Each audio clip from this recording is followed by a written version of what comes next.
There are two generations in this room tonight. Two generations watching this screen. And right now, these two generations are standing on opposite sides of a canyon, shouting at each other across a gap they do not know how to bridge. Generation 1. The Moses generation. Black Americans 55 and older. The generation that survived the wilderness. The generation that remembers Jim Crow. The generation that built the institutions, marched in the movement, integrated the schools, and fought the battles that made the present moment possible. Generation 2. The Joshua generation. Gen Z, Gen Alpha, younger millennials. The generation that is leaving the institutional church in record numbers. The generation studying Torah in their bedrooms. The generation uncovering their DNA, researching their haplogroups, and asking theological questions the elders were never taught to ask. These two generations are at war. Silent, frustrating, heart-breaking war. The elders look at the youth and say, "You have abandoned the faith. You have abandoned the church we built for you.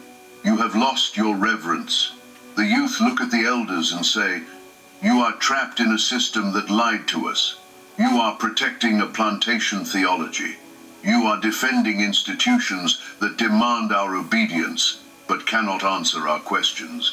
Both generations are wrong about each other, and both generations are right about what they see. But here is the prophetic reality. The promised land does not open for either of you until the handoff is complete. Deuteronomy chapter 31. Moses is 120 years old. He has led the people through the most terrifying wilderness in human history. He has survived the impossible. But God tells him, "Thou shalt not go over this Jordan." Moses cannot enter the land, but Moses had one assignment left, the most critical assignment of his life. He had to transfer what he carried to Joshua.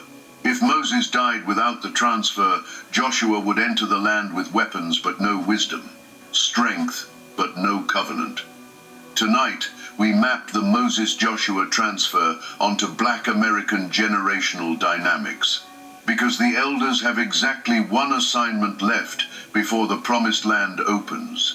And the youth have one thing they must receive before they can conquer it. The handoff is happening now. Before we can talk about the transfer, we must identify the carriers. Who is the Moses generation? Black Americans born before 1975 grew up in the wilderness, period. Jim Crow was not a chapter in a history book, it was lived reality. Redlining was not an academic theory. It was the boundary line of their neighborhoods. They are 1 or 2 generations removed from legal slavery. Their grandparents carried the literal, physical scars of the lash. The Moses generation survived the 400-year curse period of Deuteronomy 28. They walked through the valley of the shadow of death. And they did not just survive, they built. When the white institutions locked them out, they built the black church as the only institution, the community fully controlled. They built the HBCU system to educate their minds when state universities refused them. They organized the NAACP, the SCLC, the SNCC. They marched at Selma. They sat at Woolworths. They rode the freedom buses into the teeth of the dogs and the fire hoses. They are the wilderness generation. And because they survived the wilderness, they carry things no other generation carries. They carry oral history, stories told on porches by people who were born to formerly enslaved parents. This is DNA-level cultural data. When the last elder dies, the direct oral link to our origin story dies with them. They carry institutional knowledge. How to build organizations under violent oppression. How to run mutual aid. How to pool nickels and dimes to buy land. How to navigate hostile systems without being destroyed. They carry spiritual depth. The prayers that shake the floorboards. The spirituals and hymns that encode identity. These were not performance pieces. They were survival technology. But here is the hardest truth of Deuteronomy 31. Moses could not enter the promised land. Deuteronomy 3, verse 27. God tells Moses, "Get thee up into the top of Pisgah, and lift up thine eyes westward and northward and southward and eastward, and behold it with thine eyes. For thou shalt not go over this Jordan." Why? Because Moses was shaped by the wilderness. His reflexes, his theology, his strategies were designed for survival. But the promised land requires conquest. It is a different environment, requiring a different mentality, executed by a different generation. The Moses generation survived the curse, but the curse also shaped them. Institutional church loyalty, respectability politics, deference to the system. Don't make waves. Be grateful for what you have. Just go to church and pray about it. These were brilliant survival strategies in 1960, but they are terrible inheritance strategies for 2026. The Moses generation cannot lead the conquest because they carry the trauma of the wilderness. They know how to survive Pharaoh, but they do not know how to topple Jericho. That requires Joshua. So, who is Joshua? The Joshua generation is Gen Z and Gen Alpha, born after 1995, born into the internet, born with access to information their grandparents could never have imagined. The Joshua generation does not need to wait for a pastor to translate the text. They can open a Hebrew lexicon on their phone. They do not need a historian to tell them where they came from. They swabbed their cheek and read their E1B1, a haplogroup data. They cross-reference scripture, archaeological papers, and historical migration patterns while lying in bed. They did not march at Selma. They did not experience Jim Crow as a lived reality.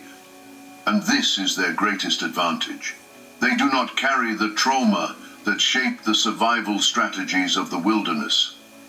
Because they do not carry the trauma, they do not carry the fear, they are not interested in respectability politics. They are not trying to be accepted by the system. They are trying to replace the system. But this fearlessness has created the canyon between the generations. The 30% decline in black church attendance since 2015. The elders look at the empty pews and call it apostasy. They call it backsliding. They say, "These children don't know God." Wrong. The Joshua generation is not leaving God. They are leaving the institution that filtered God through a plantation theology designed to keep them docile. They are leaving the Sunday morning production and entering Tuesday night Torah study. They are trading emotional manipulation for forensic scripture analysis. Romans 11 verse 8, God hath given them the spirit of slumber, eyes that they should not see, and ears that they should not hear. The spirit of slumber covers the institution. The youth are the first generation to escape the institutional blindness because they have access to information outside the denominational filter. Their departure is not rebellion, it is reconnaissance. Remember what Joshua did before the invasion? He spied out the land. The youth leaving the church are the spies. They are scouting the territory, assessing the landscape of biblical truth, and returning with intelligence about what our identity actually entails. But the Joshua generation has a critical vulnerability. They have YouTube, but they do not have oral history. They have DNA results, but they do not have family stories. They have Hebrew lexicons, but they do not have grandmother's prayers. They have economic theory, but they do not have mutual AI'd experience. Without the transfer from Moses, the Joshua generation enters the promised land with weapons but no strategy, with strength but no wisdom, with information but no context. They need the law. They need the history. They need the transfer, or they will become casualties of their own arrogance. Deuteronomy chapter 31, the blueprint for the generational handoff. Moses knows he is dying. He knows what Joshua is about to face, and he executes a precise, calculated public protocol to ensure the next generation survives their success. Verse 1, And Moses went and spake these words unto all Israel. He did not select a committee. He did not form a board of directors. He spoke to all-inclusive Israel. The generational transfer is not private. It must be public. The whole community witnesses the shift in authority. Verse 3, "The Lord thy God, he will go over before thee." Moses looks at Joshua and the people and says, "I cannot go, but God goes." The transfer is not about the elders' personal indispensability. It is about God's continuity. The institution you built may die, but the covenant continues. Verse 7, "And Moses called unto Joshua, and said unto him in the sight of all Israel, Be strong and of a good courage." Public commissioning. The elder publicly declares, "You are the next leader. You have my blessing. You have the mandate. I step back so you can step up." But the spoken word was not enough. The transfer required a written component.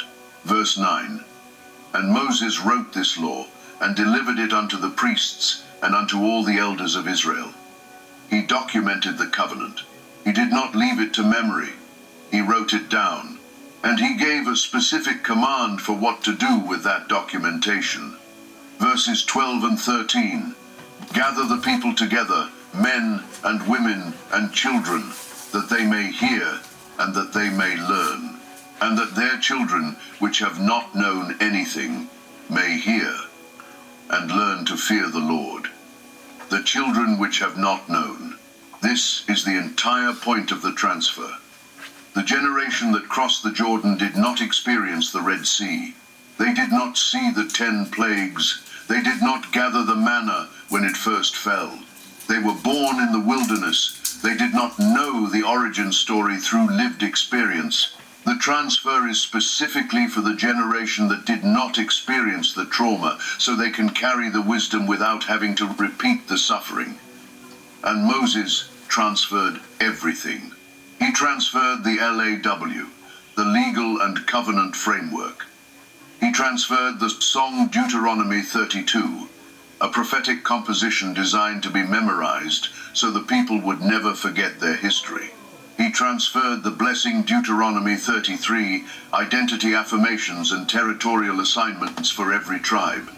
And he transferred leadership. It was comprehensive, legal, cultural, prophetic, and practical. This is the exact protocol the Moses generation of Black America must execute now, not tomorrow. Now, there are 3 specific transfers that must happen, and the first one is the most critical. Identity. Tell them who they are. The Joshua generation has a massive identity gap. They know they are black. They know their great-grandparents were enslaved. But they have been taught by the beast system that their history began in 1619 on a wooden ship in Virginia.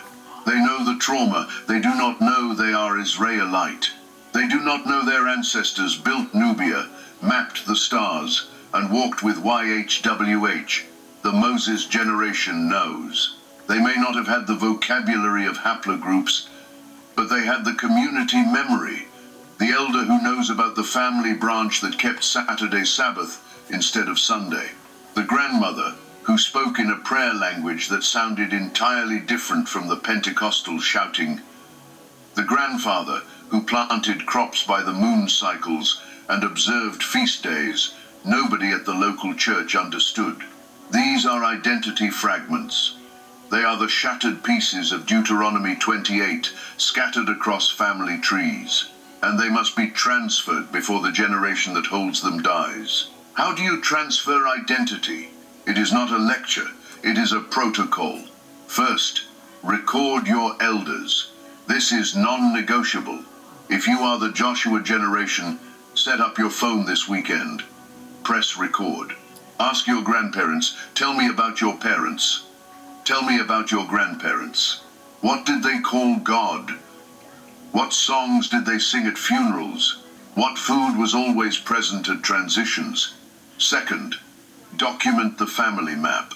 Names, places, dates, as far back as memory reaches. Marriage records, church registries, property deeds.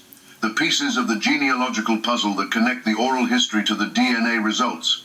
Third, share the haplogroup results. Moses' generation, if your grandchildren have tested their DNA, ask them to explain E1B1A. Let them connect the scientific data to your family stories. Fourth, teach Genesis 10. Sit your grandchild down, open the text, and walk them through the table of nations. Show them Ham, show them Cush, Mizraim, Phut. Point to the map and say, this is where we are on this map. We are not a footnote in this book. We are the subject of this book. Identity is not abstract. It is teachable. The urgency is absolute. The oldest black Americans alive today were born in the 1930s and 40s. Their parents were born in the 1900s, one generation removed from emancipation.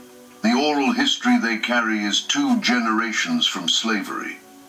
When they die and the actuarial tables are unforgiving, most will pass within the next decade that oral history dies with them. The stories, the customs, the fragments of pre-slavery identity embedded in family practice will be gone forever. This is not a someday project. This is a this weekend mandate. The window is closing. Transfer number 2. Economic wisdom. Teach them how to build. The Joshua generation understands economics intimately. They know the statistics. They know the racial wealth gap. They know the predatory loan rates. They know about redlining. They understand the theory of economic oppression perfectly. But what the Moses generation carries is the practice of economic survival. Your grandmother called it the savings club, but the technical term is a susu, a rotating credit group of West African origin, practiced in black communities for generations. 10 people put in $100 a month. Every month one person draws $1,000. That is pooling capital. That is drawing down a lump sum without interest. That is building liquidity without a bank, without the beast system, church building funds. An entire generation learned to pool resources collectively for a common goal. They did it every Sunday, dollar by dollar, week by week, year by year, until the building was paid off. That is comparative economics practiced for decades. Mutual aid. When someone died, the community fed the family for a week. When a father lost a job, the deacons collected enough to cover the rent. When a young couple needed a down payment, the church mothers organized a fish fry. Mutual aid was not a progressive buzzword on a college campus. It was black survival in the wilderness. And the land ownership wisdom. The elders who bought property when the banks wouldn't lend to them. The elders who held that property through Jim Crow, through redlining, through the interstate highway system, tearing through their neighborhoods under the guise of urban renewal. They learned strategies for acquiring and keeping land in a system designed to strip it from them. This is the economic transfer the Joshua generation needs. They do not need theory. They need practice. They need to learn cooperative economics not from a podcast, but from a grandmother who actually ran a susu. They need to learn the discipline of delayed gratification, the elder who saved for 20 years to buy a house, who never missed a savings club payment. They need to learn the discipline of building over decades, not expecting overnight crypto returns. And most importantly, they need to learn system navigation, how to work within the beast system while building outside it, how to use the system's tools without becoming dependent on the system, buy land, hold land, pass land. The elder who bought 5 acres in 1978 for $8,000 that is now worth $150,000 has a lesson to teach. And the lesson is not just financial. The lesson is generational. How does this transfer happen? Apprenticeship, not lectures. Moses did not give Joshua a PowerPoint presentation. He walked with him for 40 years. The economic transfer happens by bringing the young person to the bank with you. showing them the account, explaining the strategy, including the youth in financial decisions, not after the fact, during the process. Let the 16-year-old sit in the meeting when the church board discusses the building fund investment. Create intergenerational investment circles. Elders and youth in the SAM financial circle. The elder provides the wisdom, the patience, and the seed capital. The youth provides the technological savvy, the market research, and the energy. Together, they build what neither could build alone. Transfer number 3. Prophetic understanding. The Song of Moses. Deuteronomy chapter 31, verse 19. God gives Moses a very specific command regarding the transfer. Now therefore write ye this song for you, and teach it the children of Israel. Put it in their mouths, that this song may be a witness for me against the children of Israel. God did not tell Moses to write a textbook. He did not tell Moses to write a theological treatise. He told him to write a song, and not just to sing it to them, but to put it in their mouths. The song was not optional.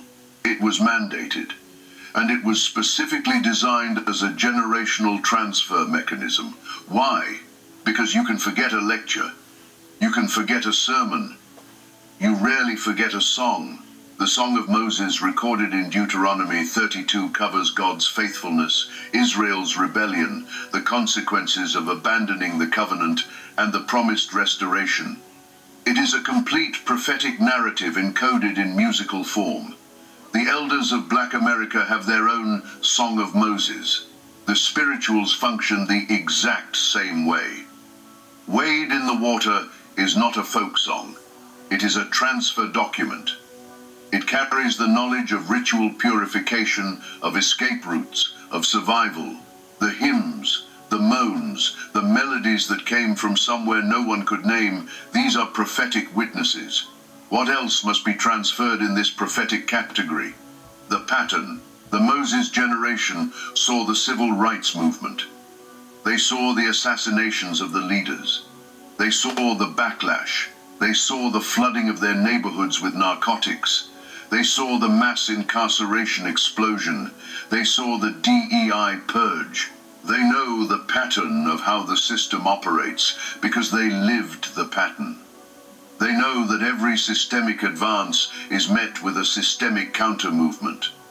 Every door that opens has a trap behind it. This is not cynicism. This is intelligence. This is reconnaissance data collected over 60 years, and they carry the prophecy. When the Moses generation reads Deuteronomy 28, they do not read it as ancient history. They read it as biography. The elder who reads, "Thy sons and daughters shall be given unto another people," and remembers the foster care system tearing families apart. The grandmother who reads, "Thou shalt serve thine enemies in hunger and thirst," and remembers the ration lines and the sharecropping systems. The prophecy is not abstract to them. It is lived experience. So how do you transfer the prophetic understanding? Transfer the song. Literally. Sing to your grandchildren. The songs the church mothers sang at the bedside. The hymns that were not in any hymnal. Record the songs. Not just the stories, the songs. Because the songs carry the emotion, the theology, the identity, and the spiritual technology that words alone cannot transmit. And teach the feast days. If your family observed any practice that differed from mainstream Christianity, if your grandfather kept the Sabbath on Saturday, if his father refused to eat pork, if they had night watch traditions that mirrored Passover, transfer that. Those practices are not cultural quirks. They are identity markers. They are the exact prophetic breadcrumbs the Joshua generation is actively searching for. Put the song in their mouths before your mouth is silenced. Now we turn to the Joshua generation. The Moses generation has to transfer, but the Joshua generation has to receive. And what you receive, you must act on, because your assignment is different from theirs.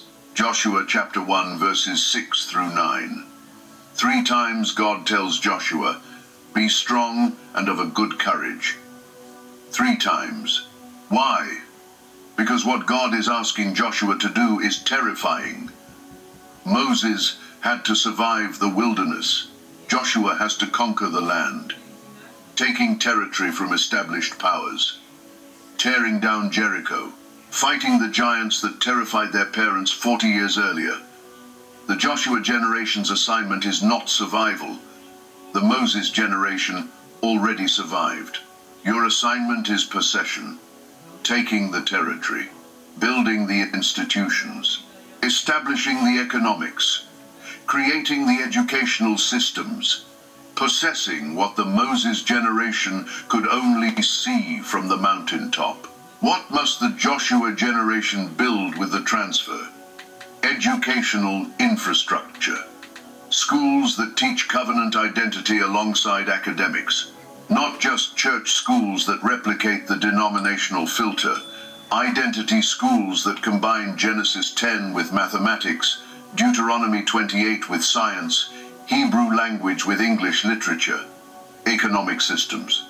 Cooperative banks. Community land trusts. Business incubators. Investment collectives. The Joshua generation has the technological capability to build the financial infrastructure the Moses generation could only dream of. Media platforms, YouTube channels, podcasts, streaming networks that carry the identity message without the denominational filters. The Joshua generation is already building this. The content explosion you see online is the evidence of possession. Legal frameworks, community governance structures, covenant circles with bylaws, cooperative articles of incorporation, the legal architecture that transforms a spiritual movement into a functioning society. But there is a warning for the Joshua generation, a fatal error you must avoid. Judges chapter 2 verse 10, and also all that generation were gathered unto their fathers, and there arose another generation after them, which knew not the Lord, nor yet the works which he had done for Israel. The generation after Joshua forgot. They did not receive a complete transfer, and within one generation the identity was lost. The worship was corrupted, the land was compromised. The Joshua generation must receive the transfer and transmit it. The chain cannot break at you. What you receive from the Moses generation, you must immediately encode for the Gen Alpha and Beta generations coming after you. Or Judges 2 to 10 repeats. And here is the hardest pill for the Joshua generation to swallow. Honor the Moses generation, even when you disagree with them. Exodus 20 verse 12. Honor thy father and thy mother. The Moses generation may not understand your Torah study. They may not approve of your church departure. They may cling to the institutional model that you know is failing. Honor them anyway. Not because they are right about everything. Honor them because they survived. They carried the identity through the worst of the wilderness. Without their survival, without their endurance, without their prayers in the dark, you would not exist to enter the land. Take the transfer, leave the fear. Both are in the package. Accept the wisdom, release the trauma. This is the mature work of the Joshua generation. Let me draw the line clearly. The Moses generation survived the wilderness, carried the identity,